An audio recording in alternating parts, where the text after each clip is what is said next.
Hey guys, this is Kat from I Write, I Read a Review, and today I'm here with a review for Sins and Needles, the first book in the Artist Trilogy by Karina Halle. Anyway, thanks so much for dropping in to check this video review out, and I hope that I'm able to help you get a feel for what this book is about and whether you'd want to read it.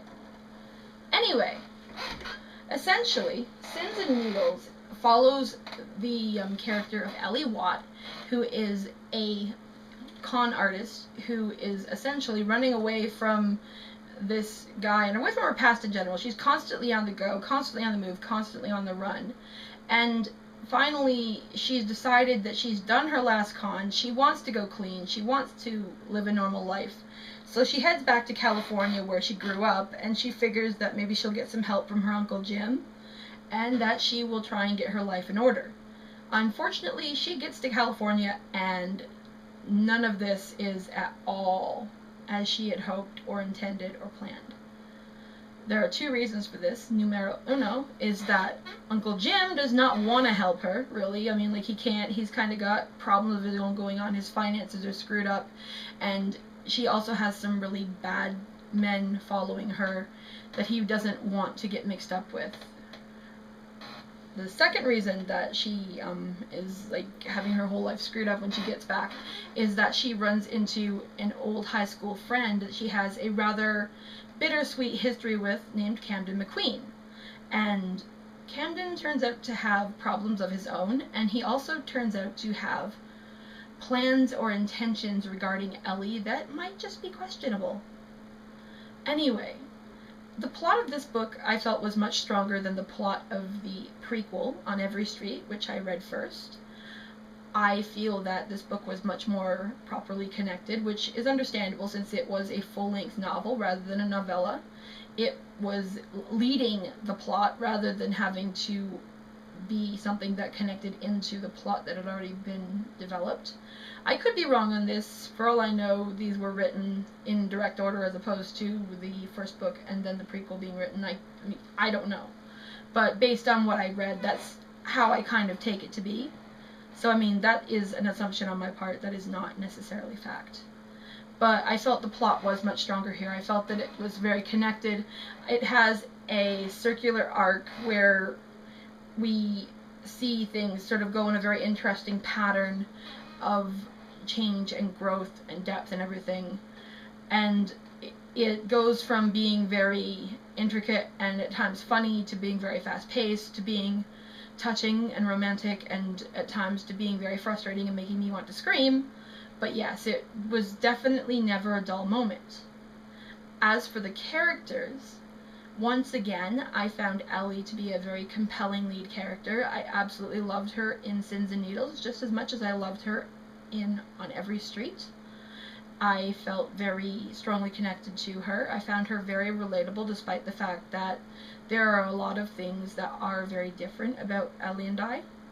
And I really, again, loved her voice. I found her very distinct and memorable and very real. Now, when I compare Camden and Javier, I have to tell you that this is kind of shocking for me. I actually prefer Camden. And a lot of that probably has to do with what Javier did at the end of On Every Street. And I'm not going to lie about that. But I found Camden very intriguing. I found his issues very, like, convincing and very... They really drew me in. They really got me very interested in his character. He can be so sweet and so funny and so quirky, and yet he's got this underlying rage, this need, this part of him that is broken and bent and misshaped and everything, despite how freaking gorgeous the character is supposed to be and everything. And it made him fit in with these other two characters. It's not like Javier is bad, Camden is good, Ellie is neutral. No, we've got these three characters and they are all completely nutballs screwed up, and it makes for very interesting reading. I just found him much more sincere, and I think the other thing that I found very appealing about him as compared to Javier is that Javier starts out very sweet, very romantic, very touching, very connected, and he degresses as the plot goes on in the novel that he shares with Ellie. Well, novella technically. Whereas with Camden, we get essentially the opposite. By the end of Sins and Needles, we see this beautiful, blooming relationship that comes out of all this agony turns into something completely gorgeous, and then just poof. I'm not going to tell you what poof is, but something happens that just, again, I wanted to take the Kindle and just go whoosh with it again, because the ending just drove me nuts. But I'm glad this is not the kind of series where I'm going to have to wait a year to read the next one, so I guess it's okay. And it wasn't a cheap cliffhanger. It wasn't one where I felt cheated. It was a logical ending point for it. But yeah, it still drove me crazy. I will say that I'm very glad that Karina Halle decided to do On Every Street to give people a more clear and understandable connection to Javier than what we got in this novel, because if I had purely been like trying to get a feel for who the hell he was from this novel alone, I don't feel that there was really enough to connect me to him. I would have just, it's not even that I would have hated him or been angry at him the way I am because I read the prequel. I would have felt indifferent. I would have felt that he was just there to be there, which is really too bad. I'm glad she did something about that so that I understand how important he actually is. Anyway though, as far as the actual romance goes, this book is, yet again, a book where I will say, here there be sex. This is not for you if you're uncomfortable with sexual situations, or if you're too young, or any of that. Like, just so you know, this is not YA. This is not new adult. This is an adult novel, just to be clear.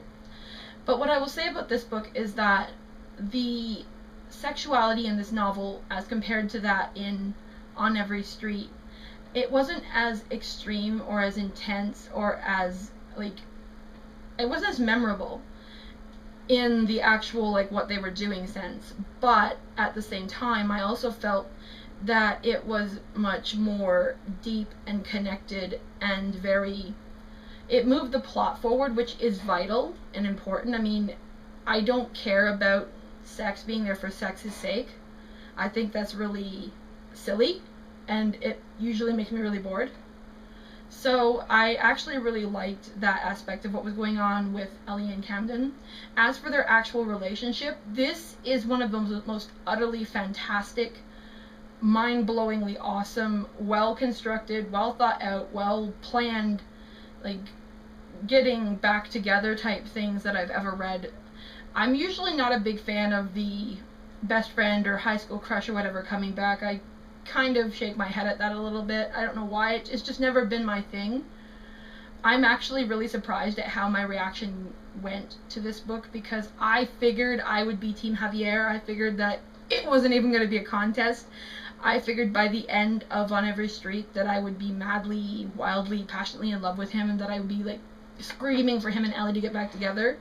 And that's not the case. I'm screaming for completely different reasons here at the end of Sins and Needles, and I was screaming for completely different reasons yet again at the end of On Every Street. I am 110% Team Camden. Blah, I can't say the guy's name right, my mistake.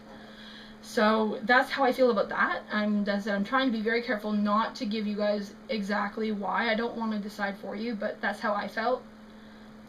As for, like, just in general, should you be reading this, as long as you're cool with what I said, some, I'll say mild. It wasn't graphic or gory or anything really. I mean, if you can handle some mild violence, and if you can handle some sexuality, and if you can handle what is essentially just, it's gonna screw with your head basically. It's very, very character driven, and these characters are very much shades of gray. These characters are very much broken. These characters are very much real. These are not black and white. These are not cliches.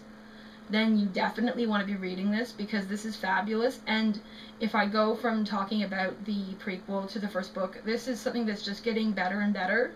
So this is going to be 5 hearts from me. I absolutely love this. I strongly recommend this, and I would love to hear what you thought of this if you've read it, and I'd love to hear any questions or comments or anything you have about this if you haven't. Anyway, thank you so much for dropping by and checking out my review. Have a great day!